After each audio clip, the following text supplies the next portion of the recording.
नमस्कार. आज आपण एका खूप महत्त्वाच्या विषयावर बोलणार आहोत. तो म्हणजे भारतातील नद्या. आता या नद्यांची नावं, त्यांच्या उपनद्या, त्यांचे प्रवाह हे सगळं लक्षात ठेवणं कधीकधी खूपच अवघड वाटतं नाही का? पण थांबा, यावर काही खूप सोप्या आणि स्मार्ट पद्धती आहेत ज्या आज आपण पाहणार आहोत. बघा, हा प्रश्न जवळपास प्रत्येकालाच पडतो. म्हणजे इतक्या सगळ्या नद्या आणि मग त्यांच्या अजून 100 उपनद्या, ही सगळी नावं लक्षात ठेवायची तरी कशी? ही अडचण खूपच सामान्य आहे, त्यामुळे घाबरून जाण्याचं काहीच कारण नाही. आणि म्हणूनच अजिबात काळजी करू नका, कारण यावर एक मस्त उपाय आहे. खरं तर प्रॉब्लेम हा नद्यांच्या संख्येचा नाहीये, तर आपण त्या कशा लक्षात ठेवतो त्या पद्धतीचा आहे. जर योग्य टेक्निक वापरली तर हा अभ्यास फक्त सोपाच नाही तर इंटरेस्टिंग सुद्धा होईल. तर आजचा आपला सगळ्यात महत्त्वाचा मंत्र काय आहे? तो म्हणजे पाठांतर करायचं नाही, तर गोष्टी समजून घ्यायच्या आहेत. कारण जेव्हा आपण एखादी गोष्ट खऱ्या अर्थाने समजून घेतो ना, तेव्हा ती आपोआप लक्षात राहते. चला, याच विचाराने पुढे जाऊया. चला तर मग आता अशा काही जबरदस्त पद्धती पाहूया, ज्या वापरून नद्यांचं हे जे गुंतागुंतीचं जाळं आहे ना, त्याची एक क्लिअर पिक्चर आपल्या डोक्यात तयार होईल. यातली पहिली आणि सगळ्यात महत्त्वाची पद्धत आहे रिव्हर्स सिस्टम मेथड. म्हणजे काय, तर सगळ्या नद्यांची नावं एकाच वेळी लक्षात ठेवायचा प्रयत्न करायचा नाही. त्याऐवजी एका वेळेस फक्त एका नदी प्रणालीवर म्हणजे एका रिव्हर सिस्टमवर फोकस करायचं. जसं की आधी फक्त सिंधू नदी, मग गंगा, मग ब्रह्मपुत्रा. आपला मेंदू आहे ना, तो माहिती अशा गटागटांमध्ये म्हणजे चंक्समध्ये खूप छान लक्षात ठेवतो. उदाहरणार्थ, समजा आपण सिंधू नदी प्रणाली घेतली, तर लगेच झेलम, चिनाब, रावी, बियास आणि सतलज हा एक ग्रुप आपल्या डोळ्यासमोर येतो. तसंच गंगेचा विचार केला तर तिच्या उपनद्यांचा एक वेगळा ग्रुप तयार होतो. असं ग्रुपिंग केल्यामुळे ना, गोंधळ होण्याची शक्यता जवळजवळ शून्य होते. एक गोष्ट पक्की लक्षात ठेवा, फक्त नावं वाचून काही होणार नाही. नकाशा म्हणजे मॅप वापरणं हे अत्यंत गरजेचं आहे. याचं कारण खूप सोपं आहे. आपण जे डोळ्यांनी पाहतो ते आपल्या डोक्यात जास्त काळासाठी फिट बसतं. त्यामुळे नद्यांना फक्त वाचू नका, त्यांना नकाशावर बघा. मग नकाशावर प्रॅक्टिस करायची कशी? सोपं आहे. भारताचा एक कोरा नकाशा घ्या. त्यावर नदीचा प्रवाह स्वतःच्या हाताने काढून बघा. तिचं नाव लिहा, ती कोणत्या राज्यांमधून जाते ते लिहा आणि ती समुद्राला कुठे मिळते ते पण मार्क करा. बघा, हा सराव किती परिणामकारक ठरतं ते. अजून एक मस्त आयडिया आहे, नद्यांना राज्यानुसार लक्षात ठेवणं. जेव्हा आपण एखाद्या नदीला आपल्या राज्याशी किंवा ओळखीच्या भागाशी जोडतो ना, तेव्हा ती माहिती जास्त पर्सनल वाटते आणि लक्षात ठेवायला सोपी जाते.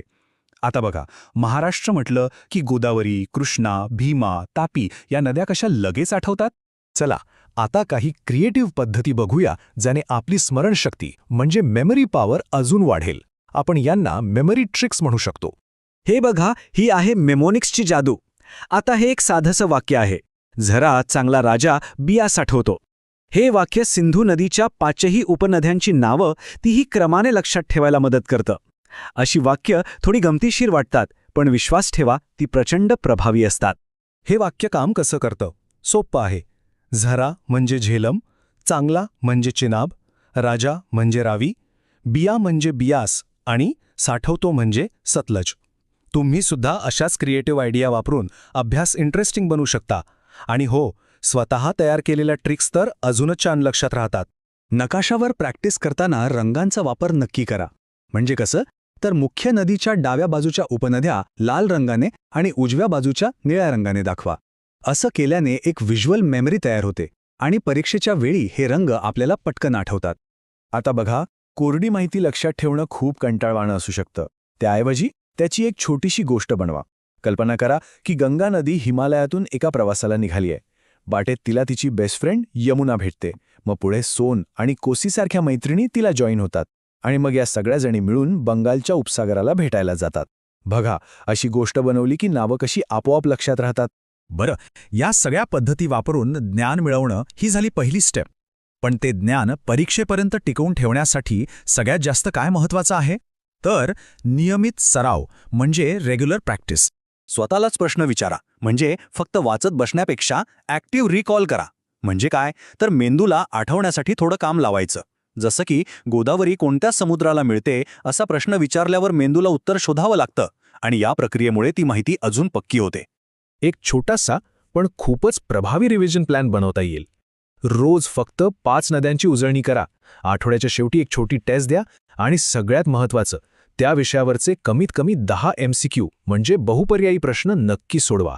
स्पर्धा परीक्षांमध्ये MCQची प्रॅक्टिस खूपच महत्त्वाची असते. तर मग या सगळ्या चर्चेतून आपण काय शिकलो? याचं सार एकच आहे की नद्यांचा अभ्यास करण्यासाठी एक प्रॉपर स्ट्रॅटेजी हवी. फक्त तासनतास पुस्तक घेऊन बसण्यात आणि पाठांतर करण्यात काहीच अर्थ नाही. हे एक वाक्य कायम लक्षात ठेवा. नद्या पाठ करायच्या नाहीत. त्यांना आधी समजून घ्यायचं, मग नकाशावर पाहून त्यांची इमेज डोक्यात तयार करायची आणि मग नियमित सरावाने ती माहिती पक्की करायची. हीच आहे यशस्वी होण्याची त्रिसूत्री. मग आता थांबायचं कशाला? लगेच ठरवा की आज कोणती एक नदी प्रणाली निवडायची आणि ह्या नवीन इंटरेस्टिंग पद्धतींनी तिचा अभ्यास सुरू करायचा. कामाला लागा, यश नक्की मिळेल.